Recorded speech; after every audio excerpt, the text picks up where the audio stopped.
Good morning. This was a request on Reddit. Does anyone know how to draw and release arrows? And what the user is asking is when you tap hold on a player and draw away from it, it draws an arrow as far as you can, and the further you draw away, the harder it lets go, the harder it looses arrows. And this is what I've come up with. You have a character, as you draw, he increases the power, and then eventually shoots. So if you don't draw very much, the arrows don't go very fast, but if you draw further, they go much further.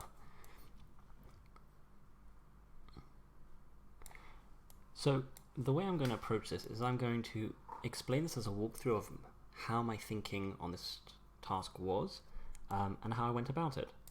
It's not going to be so much a tutorial in that I literally build it in front of you. So before I begin, I think I would like to explain how I approach this problem. You've got an archer.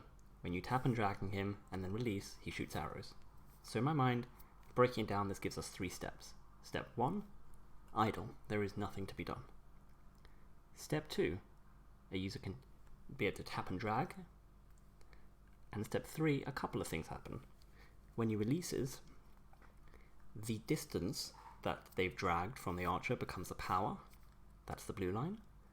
And the angle, either up or down, that they've tapped from the archer becomes the angle that the arrow is released, almost inverted. So that if you drag down, the archer shoots up. And so this is how I've implemented it. If you will see on the link in somewhere around there'll be a link to GitHub where you've got all of the assets, and this is exactly what you'll see as I'm walking through. So I'm going to start with mechanics only, because this is how I began the problem. So in the scene we have a player represented by a white rectangle, a little object called rotation. These are help objects: rotation, mouse position, and aim. And then there's an arrow that will be spawned. And the end result of this project will look remarkably similar to what you saw in the finished one. But this is how I approached it. I approached it from a position of you have to get the raw mechanics down first before you think about art, because if you try to do 2 at the same time, you might just spend a lot of work going down one route before realizing it's not working, and then you suddenly got a lot of art that you need to backtrack on. So this is how it works. Beginning of the scene, we hide our helper. We hide our helper objects. What our help objects do: mouse position is used to very easily get the distance between the mouse and the player, and the angle at which it's at. I just found it hard to do it with the actual mouse itself, so I found it easier to create an object that would just follow the mouse around. Rotation sits in the middle of the player, and this acts as the angle to be referenced. As you can see, it moves around it. And then aim is sort of a visual representation of how much power there is, where it sits around rotation, and its distance is how far you are from how far the mouse position is from rotation, but it also caps. There's some point where it's not going to go further than a certain point. So beginning the scene, we hide our 3 helper elements, and then we're on to our 4 little sections. If our mouse is inside the player, should have gone through the scene variables. In our scene variables, we also have 2 things: state and power. So in archery, we're going to call it 2 states: loose and draw. In draw, you put an arrow, you knock an arrow to the bow and pull it back, and in loose, you let go of it. And power is just going to represent how much force is being applied.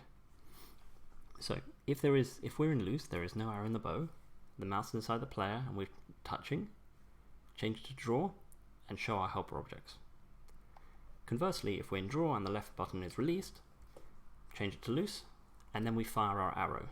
So create our arrow at the position, use our rotation helper, and then flip it 180 degrees, because remember, up is down and down is up. If we drag down, we expect it to fire up. And then give it a force in the angle that we want, and in the power that we want, and then hide our helper objects. Now I'm going to take a brief segue to explain the maths behind this, because this is where the power comes from, and I recognize it might not be immediately obvious what's going on here, but it makes a lot of sense. And let me take a brief moment to explain why. Let it load. There we go. Let's presume we have our player and someone has clicked and dragged 100 pixels, and we want the player to shoot an arrow that's 100 pixels. So what we can do is we can say, find the position for my mouse, the distance between our mouse, and rotation, the middle. Let's presume rotation is the middle of the player. Well, if they've dragged back 100 pixels, they will fire with 100 pixels force. That's good. Then we've got a problem. What happens if the player drags 150 pixels? Say we want our maximum force to be 100 pixels. Well, as it stands now, it would fire with 150 pixels. This is too much force. We need to find a way to limit it. So what we can do is we can use the min function. What min does is it will take the lowest of two numbers. So we can say, take the lowest of either the mouse position, the distance between the mouse and the middle of the player, or 100. And what that means is that if you drag 50 pixels, well, the answer is going to be 50, because 50, the lowest number between the mouse distance, the mouse and the player, and 100 is 50. But if you drag over 100, say to 150, well, then the lowest number is going to be 100, which is our maximum force. We've clamped it. But then we have another interesting problem. What happens if we don't want it to be, our max power to be 100 pixels? What happens if we want it to be 1,000? Well, the problem with this is we would need the player to be able to drag 1,000 pixels before they can reach that max power. But what if we don't have the screen real estate? Like in our example here, we have about 150 to 200 pixels of real estate on the left side of the screen. We can't drag all of that way. So what we need to way of doing is separating how many pixels the user has dragged and the end result. And this is what you come out with. Let me scroll down just a bit. Is instead of treating the distance dragged as raw numbers, 1 pixel, 20 pixels, let's treat it as a percentage.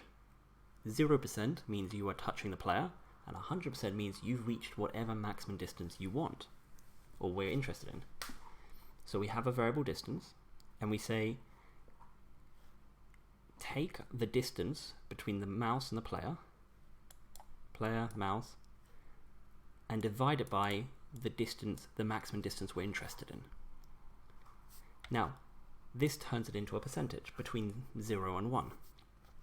So if the mouse is 100 pixels away, then 100 divided by 100 is 1. If the mouse is further than 100 pixels away, well, we just clamp it to 1 because we're just saying it's maximum. If the mouse is 50 pixels away, 50 divided by 100 is half.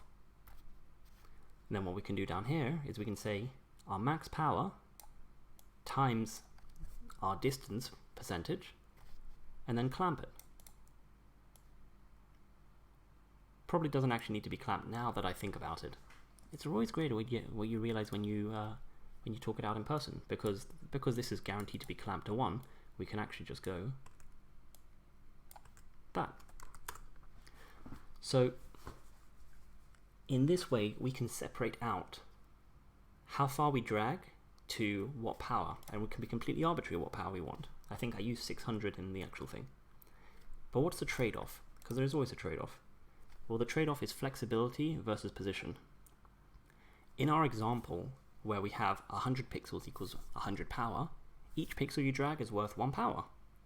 But when we have 1,000 pixels, well, each pixel is worth 10 power.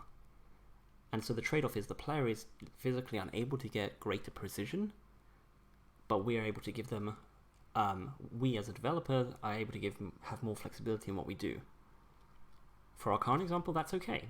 It is totally okay to be dealing with increments of 10, but it's interesting to know the trade-offs. So let's go back to the code. As I said, I'm glad that I realized right now that I can rewrite this to make it simpler, but I will leave it as it is. I might change it up a bit, and so you'll see the actual end result be slightly neater than what you see in the tutorial. So we basically give it our power. Anyway, under aim, direction, and power, when we're in the draw state, continuously update the mouse position to be a percentage of how far away we want it to be. How close to 100 pixels away from the player is it? Update the little red box for us. Do some rotation and then display the angle. And lastly, I wanted a way to mimic gravity. I couldn't be bothered to get physics working, so I've done it kind of lazily. Give arrows a force of downwards and 10 pixels a frame, I think, and give it a rotation. And I recognize it doesn't look totally right. The arrows at some angles look really good, so for some angles it seems to arc quite nicely, but on others it doesn't. But that can just be a trade-off of the game. Anyway, so that's the mechanics of it. Then let's go to with art. So with art, a lot of it stays the same and a tiny bit changes. In terms of events, in terms of objects, the main thing is that we now actually have a player. The player is made up of a player body, which you'll notice is quiver, body, legs, sans, hands and head. And the reason why I could do that is so that I could rotate the hands and head to look where the player is aiming. Head is just a totally solid object, doesn't do anything interesting. Arms are interesting.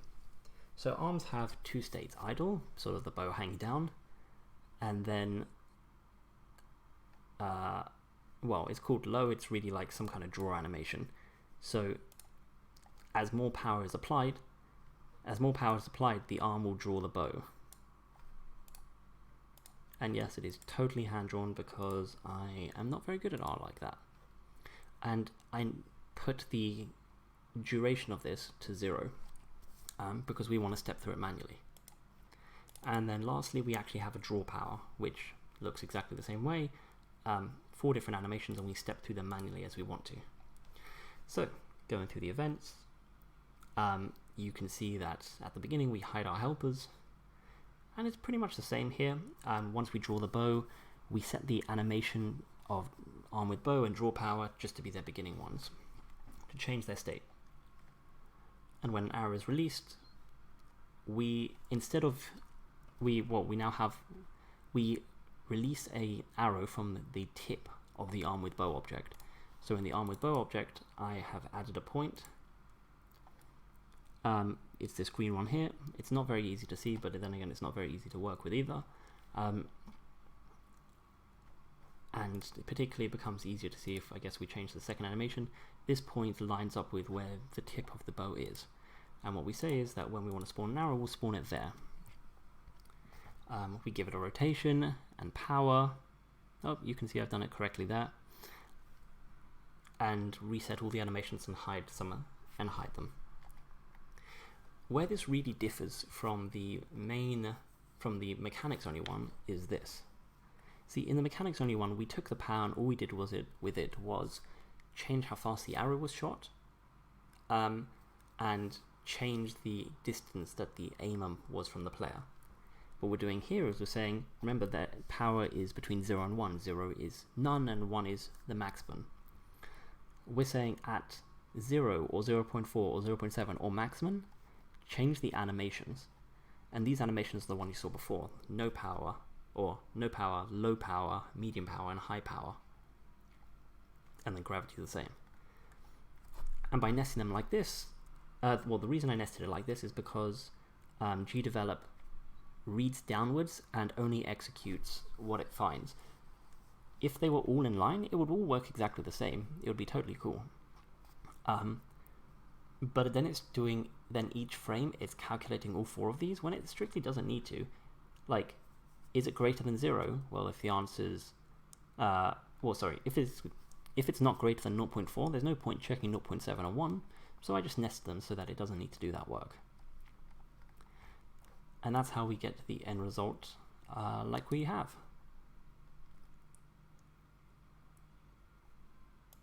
So our player, oh boy, yeah, okay, he can go around. I realized he would be able to do this quite early, and I decided to keep it because I thought it'd be funny. So when there's nothing, we go back to our 0 state. When we click, we're in idle. As we drag away, step 1, step 2, and maximum.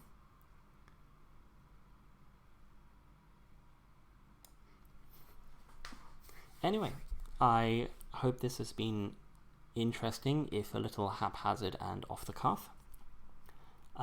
Feel free to download, to play around with it. I've been thinking about what I'll do next with this, and lo and behold, I've got my game idea. This will be fun. And by all means, leave a comment, suggestion, or request, whether I guess here on YouTube or on Reddit, and hey, if it's a nice, interesting little problem, you might be able to pick it up and work through it. See you for now.